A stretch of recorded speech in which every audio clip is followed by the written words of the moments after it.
Hello दोस्तों, स्वागत है हमारा टेक्निकल क्लासेस में। पिछले क्लास में हम लोग देखे थे कि प्रतिबिंब दो प्रकार का होता है, वास्तविक प्रतिबिंब और काल्पनिक प्रतिबिंब। तो हम लोग आज इस वीडियो में देखेंगे कि वास्तविक प्रतिबिंब और काल्पनिक प्रतिबिंब में अंतर क्या होता है। चलिए तो वीडियो को शुरू करते हैं। वास्तविक प्रतिबिंब में सबसे पहला पॉइंट होगा कि यह वास्तविक कटान से बनता है। काल्पनिक प्रतिबिंब में पहला पॉइंट होगा यह काल्पनिक कटान से बनता है। वास्तविक प्रतिबिंब में हमेशा उल्टा प्रतिबिंब बनता है और काल्पनिक प्रतिबिंब में हमेशा सीधा प्रतिबिंब बनता है। और वास्तविक प्रतिबिंब में इसको पर्दे पर उतारा जा सकता है और काल्पनिक प्रतिबिंब में पर्दे पर नहीं उतारा जा सकता है। इसमें चौथा पॉइंट है कि यह दर्पण के सामने भी प्रतीत होता है और काल्पनिक प्रतिबिंब में यह दर्पण के पीछे बनता है। नेक्स्ट क्वेश्चन है पार्श्व विवर्तन। क्या है पार्श्व विवर्तन? ये VVI क्वेश्चन है, पिछले साल पूछा गया है। तो इसका डेफिनेशन देखते हैं क्या होता है। यह एक ऐसी घटना है जिसके कारण किसी वस्तु का प्रतिबिंब उदर्ग अक्ष परिचय या उसके बारे में परिचय 180 डिग्री के कोण पर घूमना चाहिए। कितना डिग्री पर? 180 डिग्री के कोण पर घूमना चाहिए तथा वस्तु दायां भाग में बना हो जाता है। जब 180 डिग्री के कोण पर घूमता है ना, तो बायां हो जाता है, तब उसे हम लोग पार्श्व विवर्तन कहते हैं। तो हम लोग इस वीडियो में 2 क्वेश्चन देखे हैं। चलिए कुछ और आगे क्वेश्चन देखते हैं।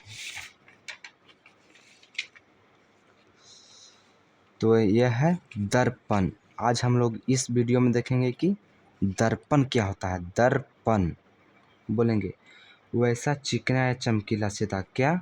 वैसा चिकना या चमकीला सतह जो प्रकाश के परावर्तन के नियम का पालन करता हो। कह रहा है ना कि कोई भी चमकीला या चिकना सतह जो प्रकाश के परावर्तन का नियम का पालन करता है, जिसका एक भाग अवश्य रंगा हो। क्या कह रहा है? जिसका एक भाग अवश्य रंगा हो, तो उसे हम लोग दर्पण कहते हैं। अगर मान लिया जाए कि क्वेश्चन में आ जाए कि दर्पण मुख्यतः कितने प्रकार के होते हैं, तो 3 प्रकार के। कितने प्रकार के? 3।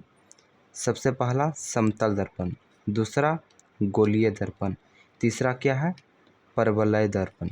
क्या? परवलय दर्पण। तो इसमें पहला क्वेश्चन आता है कि समतल दर्पण किसे कहते हैं। तो देखिए समतल दर्पण किसे कहते हैं। वैसा दर्पण। क्या? वैसा दर्पण जिसका परावर्तक सतह समतल हो।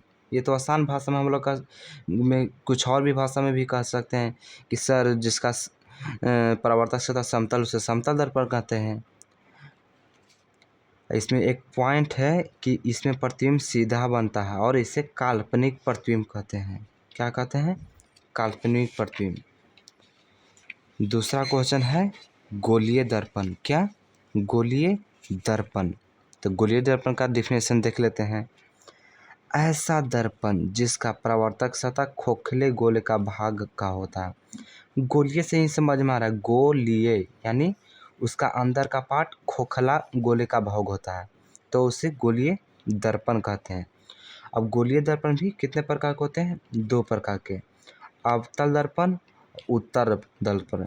देखिए अवतल दर्पण का एक एग्जाम्पल है, इसको सिंपल भाषा में ऐसे ही डिफिनेशन किया जाता है। देखिए ये फिगर हो गया, जिसका परावर्तक सतह धंसा हो उसे क्या कहते हैं? अवतल दर्पण। अवतल दर्पण। और जिसका परावर्तक सतह उठा हो, क्या हो? उठा हो, तो उसे उत्तल दर्पण कहते हैं। हम लोग आज इस वीडियो में बहुत कुछ सीखा, तो अपने आप रिवाइजन कीजिए। अगर वीडियो सही लगा तो लाइक शेयर कमेंट ज़रूर कीजिएगा।